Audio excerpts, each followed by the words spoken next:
Eder. Mac. Pallister. Ciao, caro Eder. Faccio seguito alla chiacchierata avuta pomeriggio con un medico legale che a sua volta ha avuto contezza di lei. Una evidenza che ad oggi sul caso della Lilly sta rimanendo quasi lettera morta. E, credimi forse, è derimente nel capire cosa è successo veramente. Seguimi, punto intendo. Allora il pool della Cattaneo avrebbe individuato anche una lesione, o meglio una infiltrazione emorragica, al polmone di Lilly.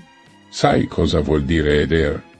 Attenzione, è una novità clamorosa che ha dell'incredibile e ci dà certezza finale sul fatto che ci sia stato un evento traumatico che correla le lesività alla vertebra con quella polmonare e soprattutto craniale, alla tempia laterale. Tutto ciò vuol dire che c'è stata un'aggressione, ma anche uno sbattere violentemente di Lilly o contro un piano inferiore, oppure a lei frontale. Ed adesso tutto è più chiaro e porta ad una azione terza di danno contro Lilly. Ti dico infine che la perizia è slittata per l'esito di un ultimo esame necessario. Anzi, ormai è cosa certa sull'aggressione dei terzi.